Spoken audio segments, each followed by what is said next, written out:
Hello dear students, welcome to Prodom the chemistry class. मेरा नाम है अजय दैया और आज हम लोग बात करने वाले हैं बहुत ही बेसिक टाइप ऑफ टॉपिक के बारे में, जिसमें हम लोग कैलकुलेट करेंगे इलेक्ट्रॉन, प्रोटॉन, न्यूट्रॉन। देखो, बहुत ही सिंपल सा टॉपिक है, 11th क्लास के स्टार्टिंग में ये पढ़ाया जाता है। तो जो भी स्टूडेंट 10th क्लास से 11th क्लास के अंदर आए और जिन लोगों को ये दिक्कत रहती है कि कैसे इलेक्ट्रॉन, प्रोटॉन, न्यूट्रॉन को कैलकुलेट करा जाए, तो आज के इस वीडियो से आपके सारे के सारे डाउट जो है वो क्लियर हो जाएंगे और आप बहुत इजीली जो है वो electron, proton, neutron find out कर सकते हैं। तो देखते हैं कि इलेक्ट्रॉन, न्यूट्रॉन, प्रोटॉन किस तरीके से फाइंड आउट करे जाते हैं। तो बहुत ही सिंपल सा एग्जांपल हम लोग कंसीडर करते हैं। देखो, सबसे पहले अगर मैं आपको एक बात बताता हूँ कि आपको ये क्लियर है कि एक एटम होता है और उस एटम के अंदर एक न्यूक्लियस प्रेजेंट होता है और एटम का जो स्ट्रक्चर होता है कुछ इस तरीके से आपको देखने को मिलेगा। इसको हम लोग बोलते हैं न्यूक्लियस। और न्यूक्लियस में आपको पता है कि क्या क्या चीज़ें होती है। न्यूक्लियस में दो चीज़ें होती है, एक होता है प्रोटॉन और एक क्या होता है बताओ, न्यूट्रॉन होता है। और आप सभी को पता है कि जो प्रोटॉन होता है पॉजिटिव चार्ज, जबकि न्यूट्रॉन कैसा होता है, न्यूट्रॉन न्यूट्रल होता है। ठीक है, तो ये चीज़ आपको पता होगी। वहीं अगर हम बात करें तो यहाँ आपको इसका एक इलेक्ट्रॉन मिलेगा, तो ये हो गया आपके पास में इलेक्ट्रॉन। और इलेक्ट्रॉन कैसा होता है बताओ, इलेक्ट्रॉन होता है नेगेटिव चार्ज। क्लियर? तो इस तरीके से आपको पता होगा। अब अगर हम बात करें कि किसी भी एटम का जो रिप्रेजेंटेशन होता है, रिप्रेजेंटेशन ऑफ एन एटम अगर हम बात करें, तो हम एटम के सिंबल को तो एक्स लिखते हैं, यानी कि जो सिंबल ऑफ एलिमेंट हो जाएगा हमारे पास, यहाँ वैल्यू लिखी जाती है जेड और यहाँ लिखा जाता है ए। जेड जो होता है उसको हम लोग लिखते हैं एटॉमिक नंबर। क्या लिखते हैं? Atomic number. वहीं अगर हम बात करें कि जो हमारे पास में ए होता है वो क्या होता है, इसको हम लोग लिखते हैं एटॉमिक मास। क्लियर? इसको हम लोग क्या लिखेंगे, एटॉमिक मास लिखेंगे। अब अगर हम बात करें कि जो देखो एटॉमिक नंबर होता है, एटॉमिक नंबर कैसे बनाया गया, तो बहुत सिंपल सा तरीका है कि आप लोग याद रखेंगे कि एटॉमिक नंबर जो होता है which is equal to number of proton. किसके इक्वल होता है? नंबर ऑफ प्रोटॉन के इक्वल होता है। यानी कि मैं यहाँ पे ऐसा लिख सकता हूँ कि एटॉमिक नंबर को हम लोग z लिखते हैं, तो z इज इक्वल टू क्या हो जाएगा, p हो जाएगा। सही है? Atomic number is equal to क्या हो गया, नंबर ऑफ प्रोटॉन। यानी कि अगर हमें किसी भी एटम का एटॉमिक नंबर पता है तो हम उसमें नंबर ऑफ क्या निकाल सकते हैं, number of proton easily calculate कर सकते हैं। अब अगर हम बात करें कि सर नंबर ऑफ न्यूट्रॉन कैसे कैलकुलेट करा जाए, तो बहुत सिंपल सा तरीका है। देखो, एटॉमिक मास जो होता है, एटॉमिक मास होता है, आप लोग ध्यान रखना, number of proton plus number of neutron. Atomic mass क्या होता है, number of proton plus number of neutron. क्योंकि देखो, अगर आप बात करो कि जो प्रोटॉन का मास होता है और जो न्यूट्रॉन का मास होता है वो कितना होता है, तो मैं आपको बता देता हूँ। देखो, आप लोग याद रखना कि मास ऑफ प्रोटॉन होता है 1.66 इंटू 10 की पावर -27 किलोग्राम। एंड अगर हम बात करें मास ऑफ न्यूट्रॉन की, जो कि होता है 1.67 इंटू 10 की पावर -27 किलोग्राम। एंड अगर हम बात करें मास ऑफ इलेक्ट्रॉन की, तो मास ऑफ इलेक्ट्रॉन होता है 9.1 इंटू 10 की पावर -31 किलोग्राम। क्योंकि मास ऑफ इलेक्ट्रॉन बहुत ज़्यादा छोटा होता है as compare to mass of neutron and proton, इसीलिए हम इसको इसमें कंसिडर नहीं करते हैं। तो हमारे पास में आता है मास ऑफ प्रोटॉन, यहाँ आ जाएगा number of proton plus number of neutron. तो यानी कि हम यहाँ एक रिलेशन बना सकते हैं।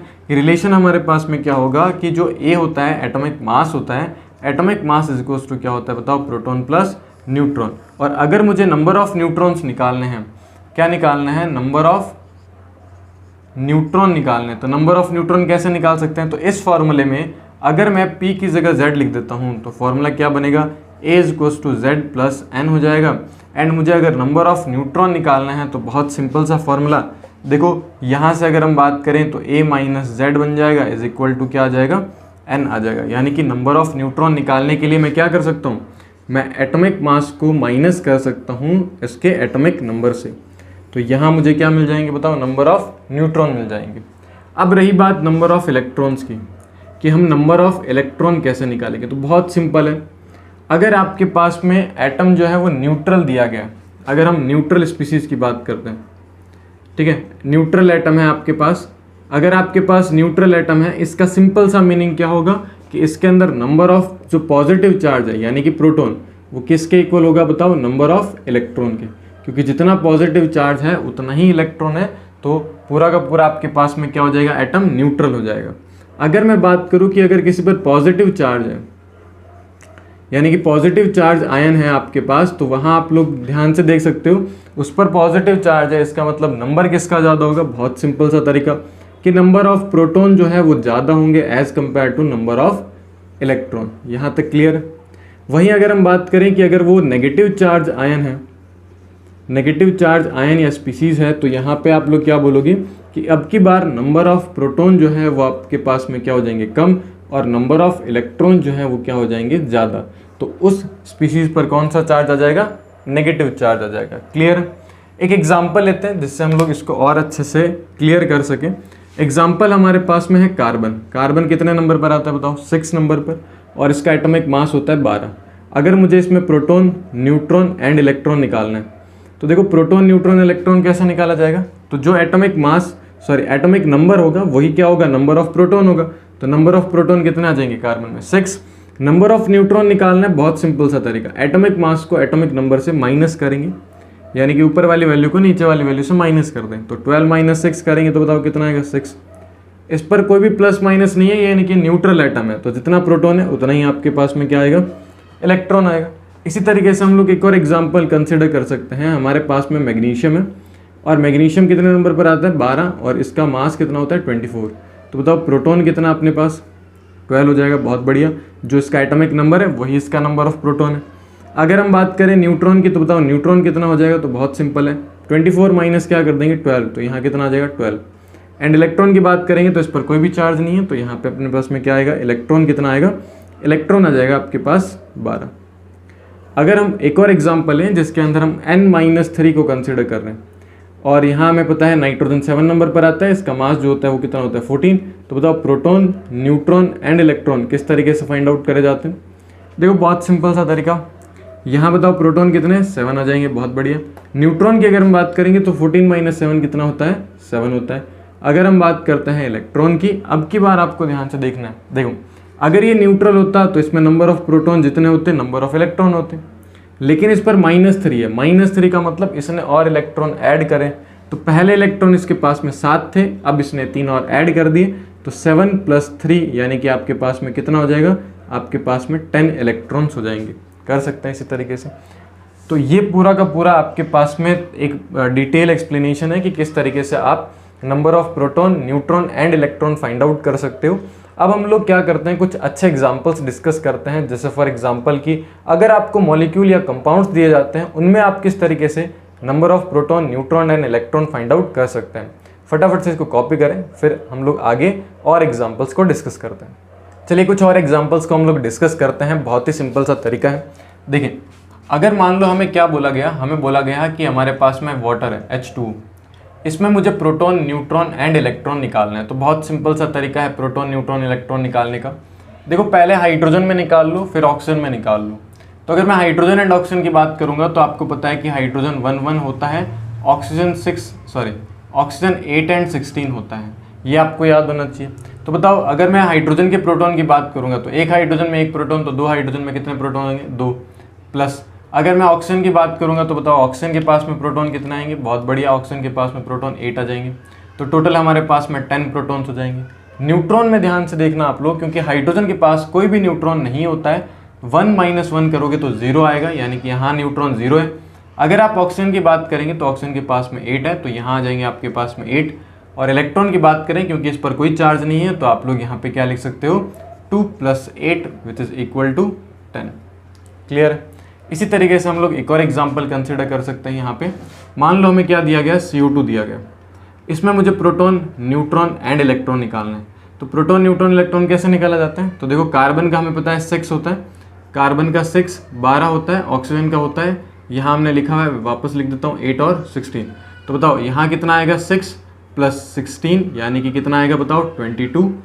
वहीं अगर मैं बात करूँ न्यूट्रॉन की, तो यहाँ पे बताओ कितना आएगा? 6 + 16 विच इज इक्वल टू 22। और अगर मैं यहाँ बात करूँ तो 6 + 16 विच इज इक्वल टू 22। कर सकते हैं इस तरीके से। एक और एग्जाम्पल हम लोग कंसिडर करते हैं। मान लो अगर हमारे पास में NH4+ दिया हो, NH4+ दिया हो, तो इसमें प्रोटॉन, न्यूट्रॉन, इलेक्ट्रॉन कैसे निकालेंगे? तो बहुत सिंपल सा तरीका कि नाइट्रोजन के पास 7 होते हैं, 7 और 4 कितने हो जाएंगे? 11। तो प्रोटॉन हमारे पास में 11 आ जाएंगे। न्यूट्रॉन की अगर मैं बात करता हूँ, हाइड्रोजन के पास कोई न्यूट्रॉन नहीं होता तो इस नाइट्रोजन के पास में 7 आ जाएंगे। इलेक्ट्रॉन की अगर मैं बात करूँ तो क्योंकि इसने एक प्लस इस पर है तो इसका मतलब अगर मैं प्लस हटा दूं तो यानी कि प्रोटॉन कितने आने चाहिए थे 11, जबकि अगर मैं प्लस लगाता हूं तो एक कम हो जाएगा यानी कि 10 आ जाएगा, क्योंकि प्लस चार्ज क्या डिनोट करता है कि उसने एक इलेक्ट्रॉन लूज करा होगा। इसी तरीके से अगर मैं एक और बात करूँ, आपको मान लो इस तरीके से निकालना पड़े SO4-2, तो इसमें प्रोटॉन, न्यूट्रॉन एंड इलेक्ट्रॉन कैसे निकालते हैं, बहुत सिंपल सा तरीका है।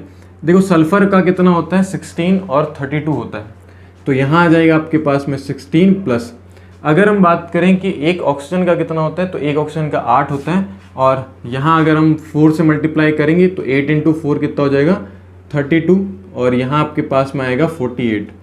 वहीं अगर मैं न्यूट्रॉन की बात करूँगा तो न्यूट्रॉन भी बताओ कितना आएगा 48 आएगा, लेकिन मैं जब इलेक्ट्रॉन की बात करूँगा तो यहाँ पे देखो आना तो 48 चाहिए था, लेकिन इसने 2 इलेक्ट्रॉन ऐड कर लिए तो 48 प्लस जो उसने ऐड करे हैं इलेक्ट्रॉन तो उसका कितना आ जाएगा 50 आ जाएगा।